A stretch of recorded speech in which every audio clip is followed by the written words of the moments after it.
Welcome to GovCon Unscripted, where we dive into the unfiltered stories and strategies from all around the world of government contracting.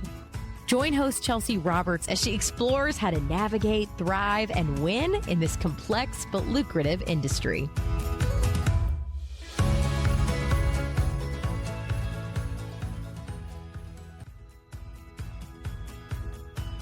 Welcome to GovCon Unscripted. This is your host, Chelsea Roberts. Today's episode is a part of a series that we're calling Success After Service.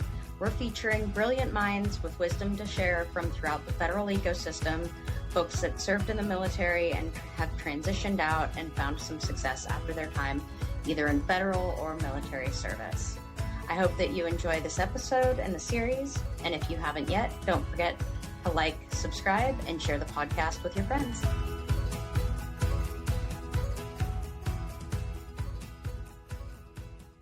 All right. Hey, everyone, and welcome back to GovCon Unscripted. I'm your host, Chelsea Roberts, CEO of Collaborative Compositions. And today I've got back with us a rejoining guest, Danny Gomez, who is the founder, CEO of First Person Xperience. For those who didn't listen to the last episode with Danny, who are you and what do you do? Hey, guys. Thanks for having me again, Chelsea. I'm Danny Gomez. I'm an Army veteran, and I have my own company called First Person Xperience, and we do experiential learning for national defense professionals about human dynamics, everything human, negotiations, cultural stuff, creativity, innovation, and things like that. And I'm super happy to be here to talk again. Yeah, I'm looking forward to it. If you didn't hear the first episode with Danny, it was a fantastic one. Go back and listen to that. But if you're just joining us for the first time with this conversation, Danny has some amazing experience in understanding and developing sort of scenarios for those of us who are struggling with getting into a more creative mindset and thinking through things that may actually happen as a result of current events and situations that we may encounter and may have not encountered previously. So one of the first things I want to get started on is we are in a interesting geopolitical situation. This past weekend, we, along with Israel, invaded Iran and did some very significant actions there, killing several leaders that are core to Iran's established government and the way that they were operating. Just give us, first of all, your hot take, your thoughts on that whole situation. Were you surprised? Was it expected? I like to keep myself at a state of not being surprised, but this is one of those things, like, it's refreshing to see our country and the administration do what they say they're going to do all the time, whether everyone likes it or not. From what they've said, they entered into negotiations and those negotiations fell through. They weren't even fall through, it's that they just refused to negotiate on certain aspects, right? And then this was the response. People say, do you like war? And I said, no, I don't like war. I've been there quite a while. It's not fun. I don't recommend it. 1 star, right? Would not like to go again. But I think that what they're trying to do and what their stated goals are, I accept. Some people might not accept it. That's okay. We could all disagree on stuff. But it's personal to me. When I was in Iraq and all of our fellow soldiers were getting taken out by EFPs every single day, and I was not the political awareness I did at that time because I was in a thing, what was it? Oh, war, right? So I didn't pay attention to that. But what I can just gather from my recollections was that nobody ever mentioned Iran. Nobody ever mentioned that the EFPs were strictly Iranian produced, made, trained from, and all that stuff. And I don't have any classified documents or anything like that, but I know we didn't do anything. And we didn't say anything about it for the entire time. We paid for it in blood, and now the shoe's on the other foot, right? Yeah. So they're getting their comeuppance, if you want to put it that way, right? But there's no love lost for me here. But I found it really interesting because within seconds of it being announced, I call it the proletariat, right? The people who always write about this stuff and have the voices and they have PhDs and they stroke their beards and stuff. They said that why this is a bad thing. Here's an article I wrote before on why this is a bad thing, why it's never worked, and why it will never work. So for me, I don't like that the number one reason why I don't like that is because we have soldiers fighting a war or a military operation, just to be technically correct, right now. So like you saying that they're not going to do the thing that they're doing or be successful in the big picture, that doesn't help us as a country or the servicemen. It doesn't make us feel good. I remember when I was in Iraq and certain senators were saying we lost. And I said, if we lost, why am I here? Hello? So stuff like that, right? So I don't appreciate that. I don't think people should poo on the future or the current because the kids, we are doing the thing, right? I do agree that we should share our ideas and concepts. But if you say it will never work and it works, hey, you just got to eat the crow later on. Let's talk about, everybody knows what happened with Venezuela. People are eating each other in the streets. There's fires. Babies are crying. Oh, wait, that's not what happened. Okay, so what's happening there? Like a steady, there's no violence. There's uncertainty, but also there is certainty in resuming of operations. So operations are continuing. They're improving. The Secretary of Energy was there yesterday. So help me out, people who said it will be the worst humanitarian crisis in the history of the world. The refugee caravans will begin. Colombia will be inundated with people. I'm not saying people should share their opinions, but I also think we should give it a chance, take a step back and observe, see how we're doing it this way. That's never been done before. We just talked before this. It's a little article that said, I'm an expert in the thing. Regime change has never been done before with air power.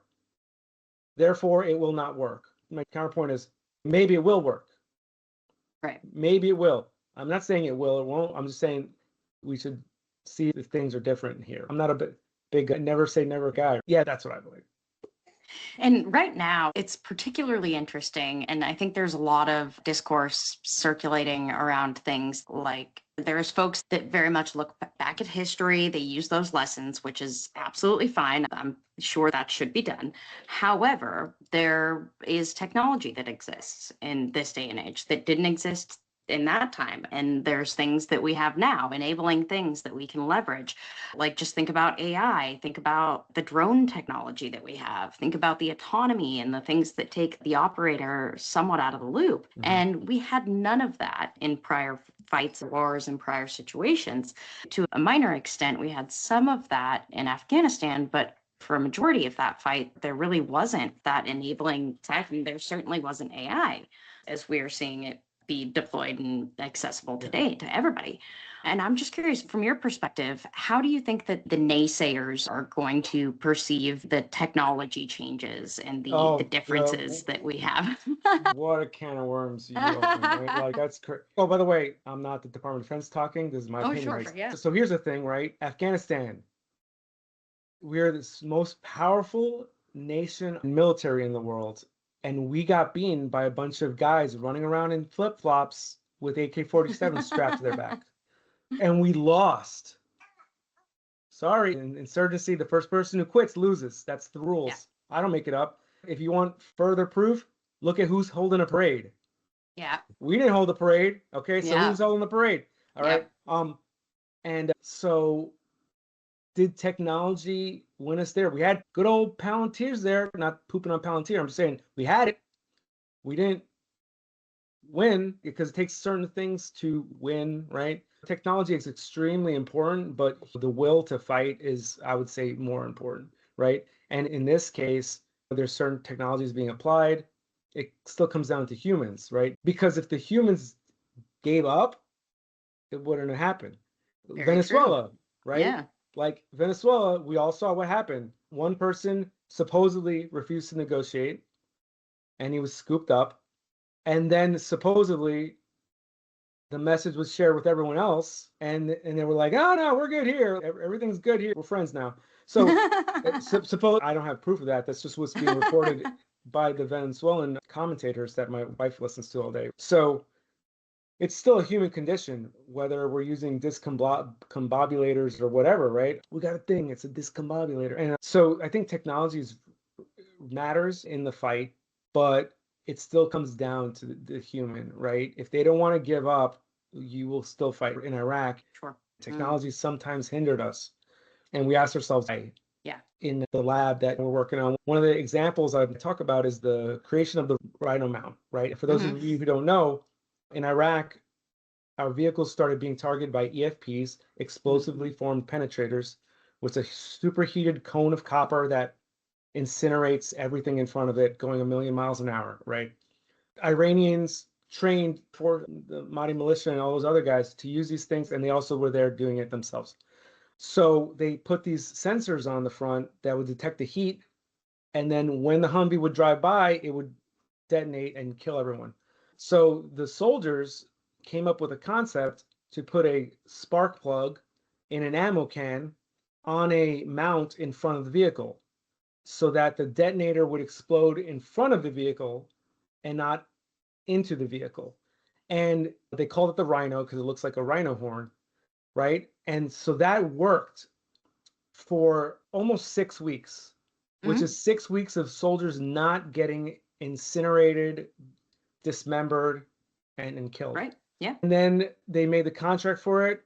And then, of course, the enemy changes its tactics and then started targeting the PIR sensor to launch 6 feet after the heat signature was detected, hitting the cab from then on, right? So the Rhino mounts were made. The Rhino 2 mounts had extendable arms that you can change different rates to be close or none, or you don't go with it up at all.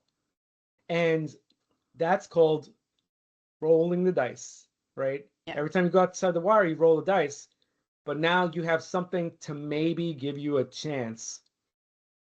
And we lost that one too, in case anyone's paying attention, right? Technology, innovation, creativity, that's all examples right there of how, and adaptability, change of TTPs, all that exists. IFPs existed before then. The Navy SEALs have a thing, I think, called the Kraken that you attach to a ship, and it does it to the hull of a ship. Sick, but not sick against us. So I think technology has a real importance in this type of war, of course, but humans still are the main factor because the technology is being used by humans against other humans. My sector, which was just right outside the green zone, we went from 23 V-beds, which is car bombs, in case anybody doesn't know, to 2 small arms attacks. February, 23 V-beds. September, 2 small arms attacks. Guess why? Wow. It was not technology. It Yeah. was because the Sunni militia decided to partner up with us and remove Al Qaeda from our sector. So that's all human stuff. Yeah. Human stuff. Humans are inherently funny to me because they seem to be inherently part of the problem. However, they also have to be a part of the solution, right? The only problem, because war is a human condition, right? It is, yes. Some animals do go to war, but this kind of war is a human condition. Animals just fight. Let's see. War is a human condition, so where people go, war will follow. I love sci-fi, right? And a lot of people do. I was at a convention and a futurist was talking about a habitat on Mars. So he's, oh, Mars is going to be blah, blah, blah. It's going to be great. And then someone asked him if there's going to be problems, conflict in war in space. And he said, no, we're going to treat space like we do the ocean. It'll be like the commons area where it'll be ruled by international law. And then it's just like, I laughed out loud. I was the only one because you ever hear the ocean? You ever hear war on the ocean? No, every single never. day since we created canoes, war has been fought in the ocean, right? Gosh. It's just something that everyone should be aware of. And if you really want to see something interesting, look up Exo Squad, the cartoon, and you will get a masterclass in what interplanetary war looks like. Absolutely should be required reading. Should be required watching for all professional studies. It deals with war, racism, genetic conditioning, piracy, international trade, genocide, slavery, AI, and technology, all those in just a 3-series cartoon. Wow. Yeah, that sounds like a great one to look up. I'll have to check that out after this conversation. Yeah. I'm thinking there's a word that came into my mind when we were having that discussion just now, and it's doctrine. And doctrine is probably one of the slowest to adapt sort of inputs into things, especially things like training. So if things are changing like week by week, day by day, minute by minute in reality, how is it that training is supposed to keep up with that? Is there any hope Yeah. of that in the future? Yeah. Doctrine is the base set. So everybody operates with the same language and the same structure for Right. the military, which is needed in a bureaucracy, which the military is. So you do need to have an established doctrine with metal task and everything like that on how you should operate. Mhm. And then you need to be prepared to be punched in the face and change what you're doing, right, in the Yeah. fight. Changing doctrine for ongoing conflicts and war, I don't think it should be changed immediately because we don't know what the ramifications are yet. So everybody's talking about Ukraine and drones, right? Right. Drones have absolutely been a game changer in that war, 100%, right? Will it be a game changer in our war? Like what our military operation right now, or some say war, will it change that? Or will it change a future conflict with China? There's no guarantee that it will be like that, right? I would say it will not be like that, right? I'd say it will be included just like everything else, but I say it will not be the major factor. But we should be studying it, number one, right? We should Mhm. absolutely be studying what the changes are and then experimenting on these concepts ourselves, which I don't think we do well at all. I think we need to be prepared to be changing doctrinally. So, what does that look like? For example, I actually do think some changes in doctrine need to be proposed and MTO needs to be changed. It just depends on what speed. So, for example, Sure. Ukraine, right? So, we're in the third year at Ukraine. I was a battalion commander for a military police battalion. Our mission would be a convoy escort or running the detention facility, convoy security. I would not go anywhere without a drone.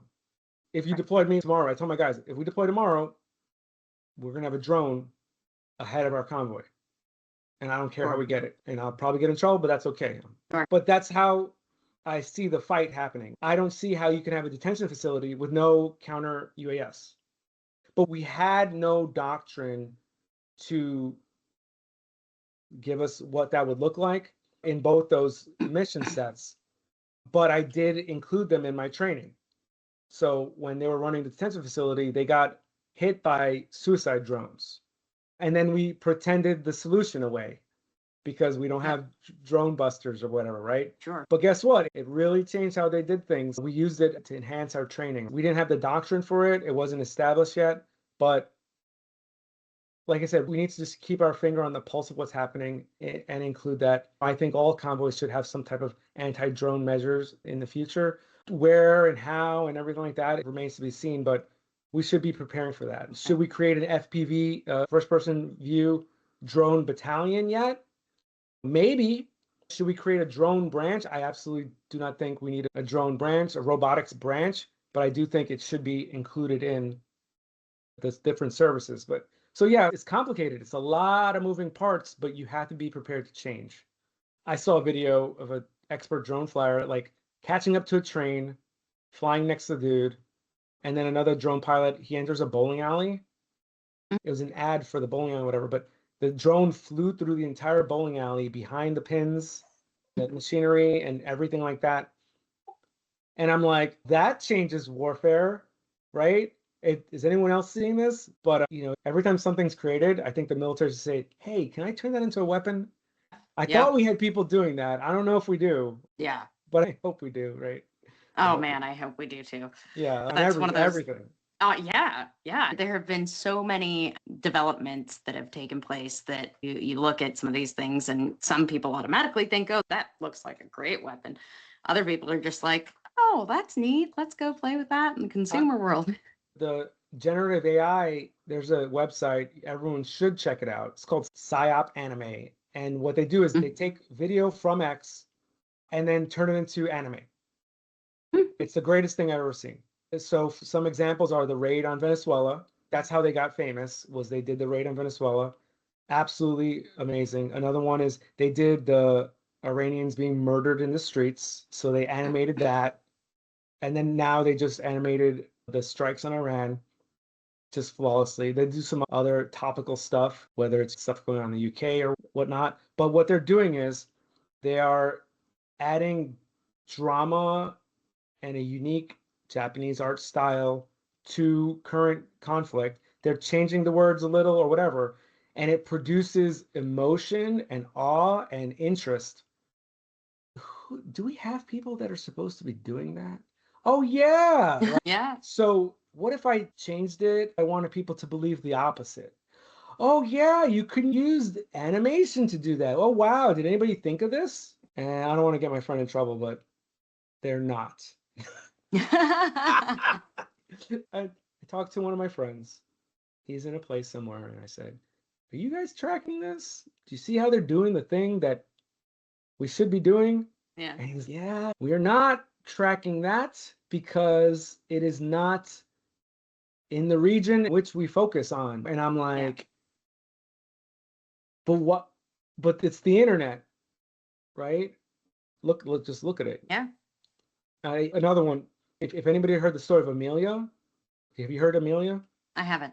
Okay. Oh my God. So it's social stuff, but in the UK, they had a video game that all school children needed to play. And it was a video game where you're a boy named Charlie, and there's a young girl named Amelia who's trying to get you to protest the government. So your job is to not protest the government. So that's how you win the game.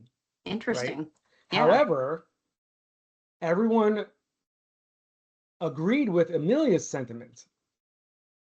So much so that the government canceled the game because the game that they were trying to do, which is propagandize not protesting against the government, was the opposite. So now people wanted to protest the government. YouTube, the people, they created videos of Amelia with AI and with generative voice actors, and they go through history. They're like, oh, these are some of our leaders, and what do they think about what's going on in the country? And they use it as a social commentary on what's happening. And who's the protagonist now? Amelia, the person who was created to counter propagandize. And then you go look at, there's a video called A Million Amelias. And I think it's a cinematic masterpiece, but it uses AI generated art, AI generated music to make Amelia the absolute badass of everything. And she explains why you should agree with her and why the government is not doing the right thing. And it just hit 1 million views. Wow. I forgot his name. He's a goatee, skinny. What's his face? I gotta look. That one guy. Yeah. Yeah. Asmongold, multi-hundred million subscriber.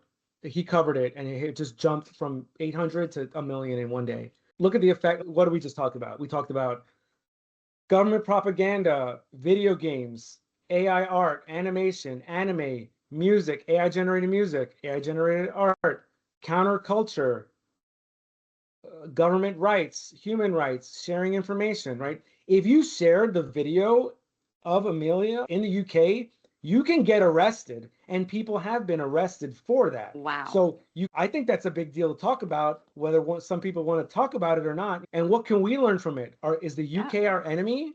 No. Is it our friend? Also no. I don't know if there's a good meme out there. It's like Muslim countries that approved Iranian operations, and it's like Qatar, UAE, Kuwait, Saudi Arabia, whatever. And it's like Muslim countries that are against U.S. operations, England, Spain, and France. It's like, hey, you know what? It's interesting. It's very interesting.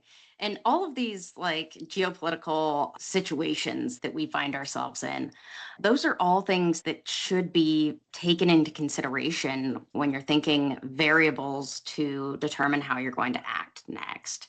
And that's where I want to dig in just a little bit deeper and see what your thoughts are on how these things, as they're happening real time. We were just talking the other day about a guy who's doing some really good, just like synopses of the actions that are taking place in Iran. It's almost like real time. Like he's putting these things out with real video, like intel, real sources that are providing some really great commentary on the whole situation.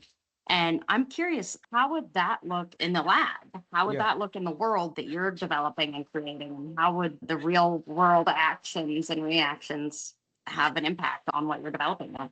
Yeah, when you conduct military planning, it's in a vacuum, right? And I know people don't want to acknowledge this word, but it's storytelling, planning, commander's intent, all that is telling a story, and the end state is something that you imagine in the future. It doesn't exist yet, and he's trying to tell you what he wants to exist, and your job as the staff and operators is to make it happen. So it's all imagination, pretend, and then when you wargame it, it's playing, right? And people don't use those words, but I do. How do we make what's happening in our minds real? And then when you're dealing with the real, how can we learn from that, apply it to our thinking and our pretend imagination, and then change our way that we act and then make it real? Those are all, people talk about the OODA loop and all this other stuff, but I think it's much more, I don't know, simpler and deeper than that. You need to be able to process information, understand how it links to what you want to do, whether it could benefit you, take advantage, or if it has no effect or the counter effect of what you want. But sometimes there's too much information, sometimes there's not enough information, right? But it all may matter. It's your job to sift through that. And then when you refine it, it's called intelligence, right? When you take data, refine it, it's called intelligence. When you are doing ops or even like practicing for this type of stuff, as a commander, you need to understand what information is relevant to you. In the Army, in the military, we put out commanders' information requirements. So this is the no garbage stuff that I need to understand of what's happening in my AOR. And if you're at the battalion level, it's very different than the strategic level, right? So the commander needs to know if there's video of people crying over school children dead. He needs to know that because it changes it may or may not change his calculus, real or fake. Sure. People on LinkedIn, like just sharing a video. Look what we did. Yo, are you serious here, people? Yeah. Like, how do you know? You don't know anything. Yeah. You don't know anything. But then you look at who's on the ground. Do they have a firefighter radar in this vicinity? I need to know that because we'll all die. Or do they have drone spotters or whatever? They need to know these things. So the commanders these days have to balance that level of information and what they do with that information. Have to process it quicker, identify if it matters or not. These are all very important things. One guy was talking about how the way that Russians were able to target the Starlinks at the outset of the war when they first got them was because they would look for the tent with all the yellow extension cords. Right? So the extension cords would all go to the generators. So they'd see which Starlinks, which talks had the extension cords and which ones had other extension cords. And that's how they targeted. Very important information if I was Ukrainian, but you don't know until people start dying. And then you realize that. And that's how war is sometimes. And the cost is paid with blood if you have that information gap. So when you're doing fictitious play, we're going to do in the lab for experimentation purposes, we're going to provide the same level of information, right? Tweets, social commentary, news reports. Oh, I just can't even sometimes, right? The Pakistan consulate being overrun, right? Yeah. If you guys ever seen Rules of Engagement, Uh-huh. it literally is the same scene from Rules of Engagement. Yeah. And I cannot even because I opened up my Facebook by accident. And there's Fox News and it says 30 demonstrators killed in Pakistan by US Marines. And that type of shit just drives me absolutely insane because it's not a mistake. They did not accidentally put the word demonstrators in there. What they left out of not only the headline, but the entire article is that they were armed and firing upon the embassy, with which they have live video of it, right? There's video of the guys shooting at the embassy, as clear as day, which in Rules of Engagement, they hid the video, blah, blah. But that's the type of stuff that you need to know the information, and you have people against you. So the commander should find out that someone put out this media that was intentionally misleading for a purpose, Right. and how it changes his calculus. And it's Indo-PACOM commander, actually. Right. Just because it's across the border, right? That's how it works. I don't know. I don't make the rules, but yeah. So in the lab, we're going to have all that information as well, commentary, video, people talking about stuff. And then you can have the same effect, right? You can do your own thing, because the world, people sometimes just do things, right? Yeah. And they have these different takes and things like that. My friend, who is not a soldier, she is a technological activist who uses technology as a form of art to promote activism of beliefs, like the polar opposite of me, but she's still my friend, and she was getting bombed in Dubai. I text her on LinkedIn and I say, first time? And I have the meme, and she's dying laughing. And she sends me a voicemail from the bunker. And she's, oh my God, thank you for thinking of me. It's been crazy. And I said, yeah, man, I only have a glimpse of what this has been like for you in war. And I said, yeah, that's how it is. It sucks. Yeah. So technology affected her. She uses technology to do counter government. Just, hey, the man shouldn't be keeping us down. Yeah. But there she is. The man was trying to keep her down. A different man, because it's not Dubai. So I thought it's a real interesting dichotomy. I wrote a lot of articles and gave presentations called "The Closest Thing to War." The closest you could get to war will help your training. That's what I believe. That's how I trained, and that's how I think everyone else should train too. And you have to have weird stuff happen. Did I write it down?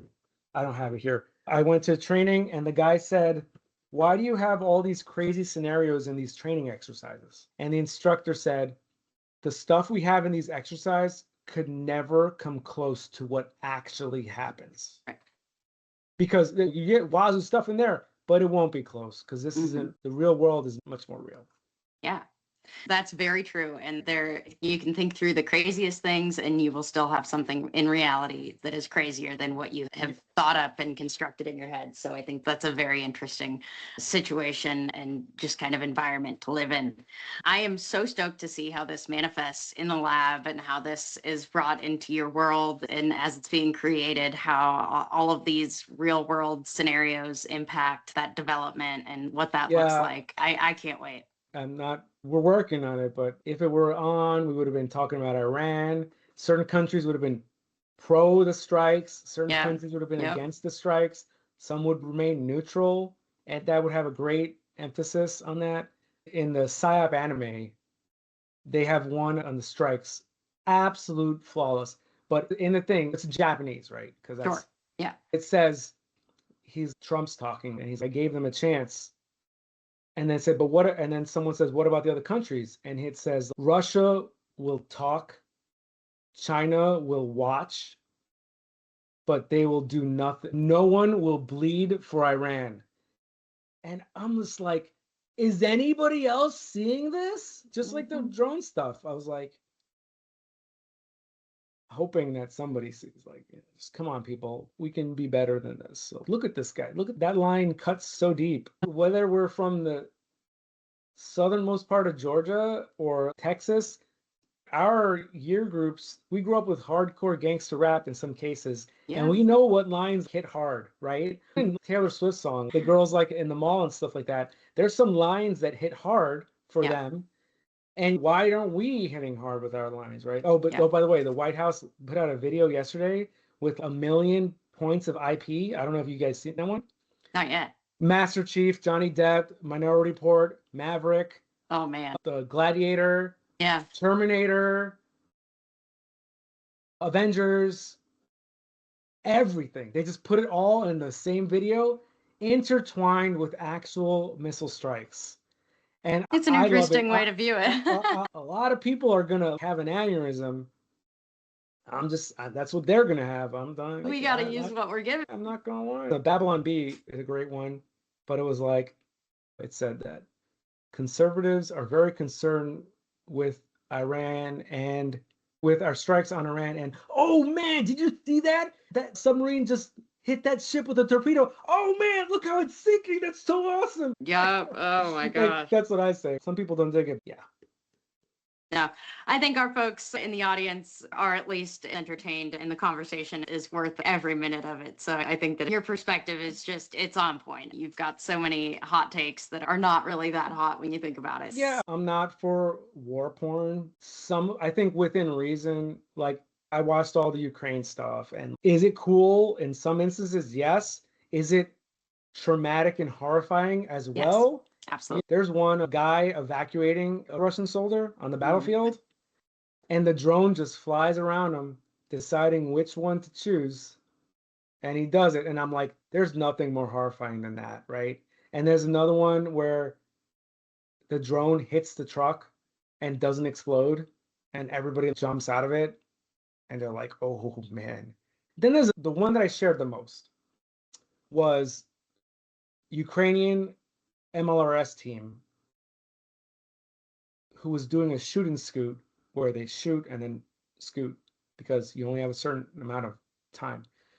But they had a loitering drone on them, seeing on their position. And I don't know if it's AI. These type of videos are so hard to get verified, right? Oh, yeah. But it had video and pictures from multiple angles. I could assume it's real. But they have one of the crosswing drones at waist height. So before it explodes, the video caught it at waist height of the fire team. Wow. So I showed that video to my generals when I was the commander. I'm like, look at this. War has changed. I like put it in their face. I showed it to my soldiers, and I'm like, we got to be ready for this stuff. And here's a lesson you can learn. If those MLRS team had better spacing, more people would have lived. Yep. Yeah, if they had a 10 meters more in between them, it would have only took out one team. I don't know how many people got killed or injured. The Russians said they killed more than half of them. But yeah, I think we need to learn from that. And if we're not, the Army mantra is position improvement is continuous. So when you're dig your foxhole, you keep making it better until you leave. Yep. So that should be the same with our military, right? We need to keep getting better. And if we really get uncensored one time, I'll tell you what my global theory on war is. It's really good. Maybe we'll talk about it offline. Yeah. I'm just so proud of it. People say it'll work, and it's what's happening now, but I'll tell you later. Yeah, no, I can't wait for that. So many offline conversations and just all the memes that can go back and forth about these things. It's endless entertainment and such valuable conversation. And I think that we need to not limit ourselves, right? Sure. Because there's things that you can talk about at the war colleges and stuff, but there are things you should talk about everything. Illegal stuff, legal stuff. You should talk about what they can do and then what we can do. And then you could say, oh, well, we're not going to do that because it's legal. Because they don't have those restrictions. But I don't think we do that. So I'm going to have a space where you can do that without getting in trouble because it matters, right?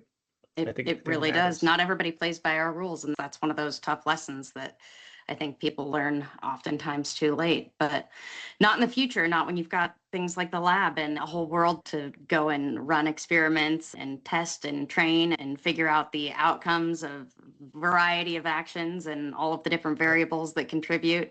Danny, again, fantastic conversation today. I appreciate you coming back on the show and all of the dialogue. This definitely should be a weekly brain dump of all of the just enormity of the world's problems and all of the thoughts and input and suggestions and recommendations and hot takes, all of it. That's absolutely what we should do. For the folks that didn't join us for our last conversation and still want to find out more about you at the end of this conversation, how can they do that? Oh, yeah. You go to my website, firstpersonexperience.com, and reach out to me. And we're going to be building this lab. It's going to be amazing. Hey, hit me up on LinkedIn and we'll talk. I love it. Thanks so much, Danny, for another great conversation. And thanks everybody who tuned in this week to GovCon Unscripted. Don't forget to share, subscribe, and make sure you get the next episode of GovCon Unscripted straight to your feed. Appreciate it. Have a good one. Thanks, Jess.